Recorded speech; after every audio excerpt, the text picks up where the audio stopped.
révélation, il dit ce que le Seigneur lui avait dit. Ce qui s'est passé cette nuit-là. Quand bien même il n'était pas là, mais il était aussi apôtre. Donc quand bien même tu n'étais pas là, tu étais là. Alléluia. Parce que dans la pensée de Dieu, tu étais là. Avant que tu viennes sur la terre, Dieu te connaissait déjà. Ça veut dire dans le plan de Dieu, tu étais déjà là avant que tu naisses. Donc c'est pourquoi Paul aussi confirme. Lui non, il est aussi apôtre. Donc d'ailleurs on l'appelle 13e apôtre. Alléluia. Et d'ailleurs, même quand les gens pouvaient dire, il dit non, moi aussi je suis apôtre. Parce qu'il savait que dans l'éternité, j'étais dans le plan de Dieu. Bien-aimé, dans l'éternité, tu étais dans le plan de Dieu. Et Dieu te connaissait. Et Dieu savait qu'aujourd'hui, tu devais être là. Ce n'est pas un hasard. Alors maintenant, il explique à ces gens. Il leur dit, car j'ai reçu du Seigneur ce que je vous ai enseigné. Donc cela veut dire, il avait déjà enseigné à ce peuple. Mais il est très surpris. Les gens à qui il a donné l'enseignement, mais ces gens-là ne se conforment pas à l'enseignement qui a été donné. Le pasteur Teddy est en train de se poumonner ici en train de l'enseignement, mais il remarque que les gens ne s'accordent pas à la parole. Mais comme il est le berger, il continue encore à ramener le berger vers la bergerie. C'est pourquoi il dit, cette nuit-là, c'est que le Seigneur Jésus, dans la nuit où il fut livré, prit du pain. Après avoir rendu grâce, le rompit et dit, ceci est mon corps qui est rompu pour vous. Faites ceci en mémoire de moi. Nous voulons parler, faites ceci en mémoire de moi.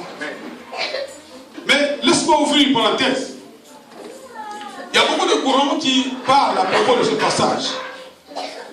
Faites ceci en mémoire de moi, le corps de Christ et le sang ou le vin. Alors, il y a certains, toujours dans le sont les chrétiens bien sûr, il y a ceux qui disent que dans la Sainte Seine, dans l'Eucharistie, le corps devient Jésus lui-même. Alléluia. Le corps devient Jésus lui-même et le vin devient le sang vraiment de Jésus. Par contre, un autre courant dit non. C'est surtout le courant évangélique. Ils disent non. Si nous admettons cette hypothèse de dire que le corps devient automatiquement le corps de Jésus, cela veut dire que nous devenons des cannibales. Ça veut dire que nous sommes en train de manger le corps de quelqu'un. Alléluia. Donc nous ne sommes pas différents des sorciers. Et si nous prenons le sang comme véritablement le sang humain, ça veut dire que nous venons comme des zombies. Alléluia. Ce sont des courants discutables. Évidemment, moi j'ai toujours épousé ce courant-là pour ne pas s'aimer les désordres dans la vie des autres personnes. Parce que maintenant, nous prenons le sens de comprendre l'Eucharistie ou la Sainte Seine, le corps et le sang, comme étant l'image, le symbole, n'est-ce pas, du corps de Jésus et du sang de Jésus. Alors, à ce moment-là, mais ça ne perd pas sa valeur. Ça continue à garder sa valeur, et cette valeur-là demeure et demeurera toujours, jusqu'au retour de Jésus. Amen. Parce que si nous disons que c'est le corps, nous prenons ça comme une chair physique, alors là, ça devient autre chose. Mais nous pensons que c'est une chair spirituelle, et nous pensons que le sang, c'est le sang spirituel. Alors, par le corps, la Bible nous dit que c'est par ces maîtresures que nous sommes guéris. Et moi, je crois cela. Et quand je crois, cela a un impact dans ma vie. Amen. Et au même moment, parce que Dieu est imminent, c'est-à-dire ce qu'il a fait hier, il le fait aujourd'hui, il le fera à jamais. Donc, pendant que tu es en train de prendre la Sainte Seine, tu es en train de voir que je suis ensemble avec Jésus comme étaient les disciples avec Jésus. Et que ce qu'il est en train de faire, il est en train de faire maintenant aussi avec moi. Parce que vous savez, quand est-ce que ça s'est arrivé? C'est pendant la Pâque. Jésus avait fêté la Pâque avec ses disciples pendant longtemps parce qu'il a fait 3 ans avec ses disciples. Évidemment, ça c'est la dernière Pâque. Et cette dernière Pâque a une note différente que les autres Pâques. Parce qu'ils ont toujours fêté la Pâque. Vous avez déjà eu l'explication de la Pâque. Ils ont fêté la Pâque. Cette libération du peuple d'Israël qui sont sortis de l'Égypte, de l'esclavage. de la servitude. Alors cette image-là, de la servitude, c'est cette image-là que Jésus montre ici. Parce que maintenant, après avoir mangé, c'est-à-dire qu'il va prendre cela comme symbole. Alléluia. Ce n'est pas que quand il est venu, il commence directement à dire, voilà maintenant encore. Non, non, ils ont mangé. Et pendant ce repas, il prend ça comme symbole. Pour expliquer quoi? Pour expliquer que la Pâque que vous avez toujours célébrée, elle s'accomplit en moi. Amen. Alléluia. Amen. Cette Pâque-là, ce n'est pas ce que vous pensez, mais c'était la préfiguration de la véritable Pâque, qui est moi qui vous parle. Amen. Et bientôt, je vais passer à l'action. Bientôt, je vais accomplir ce qui a été écrit. Je vais tout finir maintenant. Alors vous voyez ce symbole. C'est pourquoi quand vous allez manger la Pâque, ne pensez plus à votre libération de l'Égypte, mais pensez à la libération que moi, Jésus, je vous apporte. Amen. Alléluia. C'est comme ça dit en mémoire de moi. On ne peut pas prendre la mémoire de quelqu'un quand il est là. N'est-ce pas? Il savait qu'il doit partir.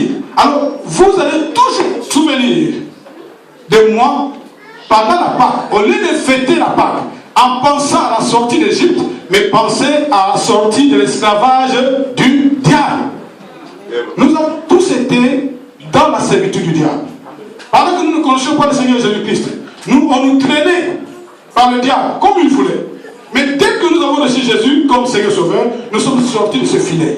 Et Jésus nous a rendus libres. Donc, toi, tu es maintenant libre. C'est pourquoi tu vas te souvenir de ce sacrifice de Jésus sur la croix. Tu vas te souvenir chaque fois, quand tu marches, que si je marche aujourd'hui, tête haute, c'est à cause de Jésus. À cause de sa chair et à cause de son sang. Parce qu'avec le sang de Jésus, il y a la rémission du péché. Amen. Tu as tout effacé. Il a donc tout effacé. Il t'a remis dans l'état initial, comme il avait créé Adam et Ève dans le jardin. Donc maintenant, tu peux marcher tête haute, parce que Jésus est ta Pâque. Jésus est ta libération. Alors maintenant, tu vas toujours te souvenir de cela. Et quand tu fais cela, c'est en mémoire de moi. Pas en mémoire de ton ancêtre. Pas en mémoire de ton oncle. Pas en mémoire de ta tante. Non, c'est en mémoire de Jésus. Amen. Alléluia. Amen. Donc Jésus t'apporte une nouvelle vie. Une vie nouvelle avec Jésus. C'est pourquoi dans 2 Corinthiens 5, 17, il dit, celui qui est en Christ est une nouvelle créature. Les choses anciennes, c'est-à-dire cette servitude ancienne-là est passée. C'est pourquoi des fois, nous nous faisons nous-mêmes coupables de certaines choses. Il y a une certaine culpabilité qui vient à nous alors que le Seigneur a déjà libéré. Amen. Nous devons seulement confesser la victoire que nous avons avec Jésus. Amen. Alors, Jésus dit, faites ceci en mémoire de moi. Alors ce jour-là, c'était une note triste, une note différente des autres. Ce jour-là, c'était tout à fait différent avec ce qu'il a toujours fait avec les disciples. Il savait que je vais partir. C'est mon dernier temps. Et c'est là que Jésus est en train de jouer la dernière carte de la libération de l'humanité. Alors Jésus dit, faites ceci en mémoire de moi. Alors maintenant la Sainte Seine. Quand nous allons à la Sainte Seine, c'est un lieu où nous partageons les expériences. C'est un lieu de rendez-vous des meilleurs. C'est un lieu de rendez-vous des réconciliés. Alléluia.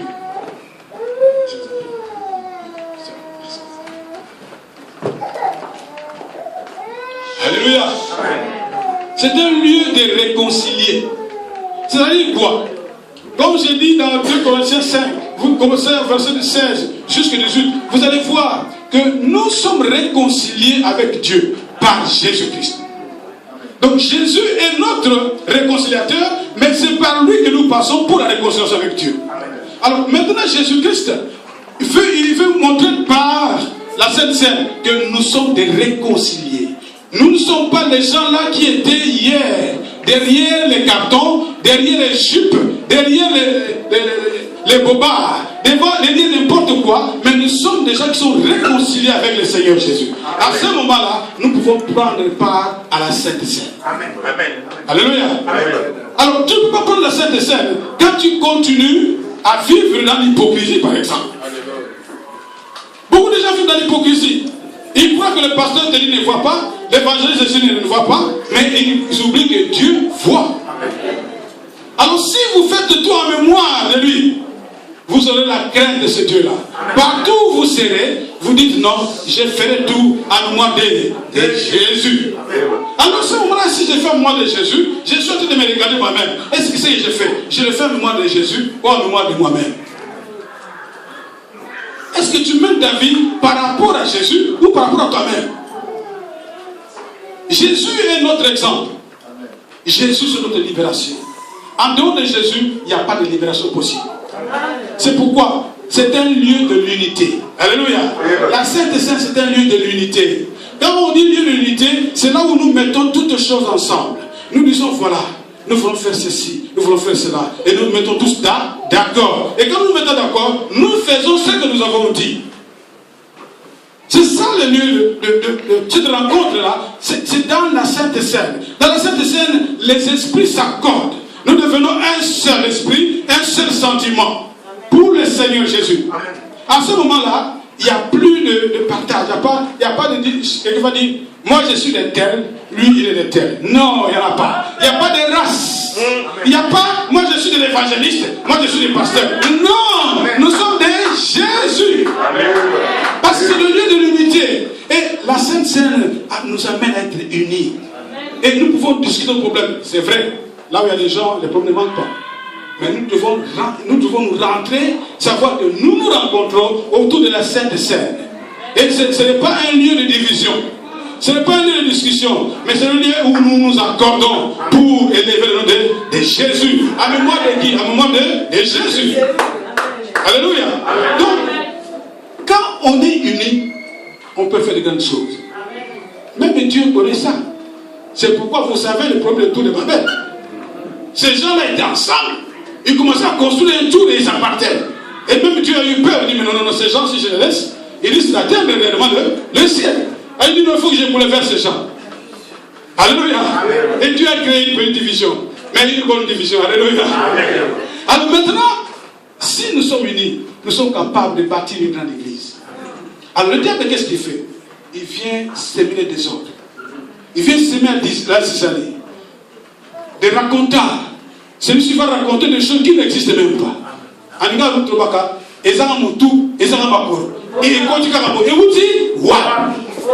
Juste pour que l'église soit détruite et que l'église soit divisée. À ce moment-là, c'est Jésus qui est en train de pleurer encore. Il dit, mais j'ai déjà mené la libération de ce peuple. J'ai déjà tout fait pour ce peuple. Mais qu'est-ce qui se passe encore? Faites tout en mémoire de moi. Est-ce que quand tu racontes des choses là, tu les fais en mémoire de Jésus? Quand tu es en train de chercher à diviser l'église, tu le fais en mémoire de Jésus. Qu'est-ce qui te prend? Le Seigneur Jésus-Christ sur la croix, il a dit, tout est accompli. Amen. Même les malédictions que nous crions là, Jésus a dit, tout est accompli. Mettons seulement la foi et marchons dans la sanctification. Le frère a dit ça ici. Marchons dans la sanctification. Aujourd'hui, l'église de Dieu n'a pas la sanctification. Les gens viennent de l'église. Et ils font des choses contraires à ce que j'écoute. Et c'est ce que Paul a dit. Est-ce que vous pensez que je peux vous louer pour ce que vous êtes en train de faire? Est-ce que vous pensez que le pasteur t'a dit, l'évangéliste va vous louer pour ce que vous êtes en train de faire? Et si eux ne peuvent pas vous louer, à plus forte raison Dieu. C'est le temps de changer. Parce que nous ne pouvons pas entrer dans la Sainte Seine avec des saletés. Non. Nous devons être saints, comme notre Père est saint. Oui, c'est possible d'être saint. Quand on dit saint, ce n'est pas dire qu'il n'y aura pas de péché, mais nous sommes mis à part pour le service de Dieu. Amen. Dieu t'a ramassé quelque part tu étais. Il dit non, je sais que tu es un drogué. Je sais que tu es un fumeur de chanvre. Je sais que tu es coureur de jupon ou coureur de pantalon, je ne sais pas. Je sais que toi tu es menteur. Je sais que toi tu es idolâtre. Je sais que toi tu es efféminé. Mais moi je t'ai mis à part. Amen. Amen. Tu es saint. Et par son sang, il te justifie. Amen. Il te rend juste. Tu es juste. Amen. Nous sommes des justes. Amen. Nous sommes des saints. Amen. Pourquoi nous voulons encore rentrer dans les bêtises? Toi, tu t'as lavé. As-tu décidé à bien vraiment propre? Et toi, tu vas encore rentrer là-bas. Regarde un peu ta vie passée. Qu'est-ce que tu as eu?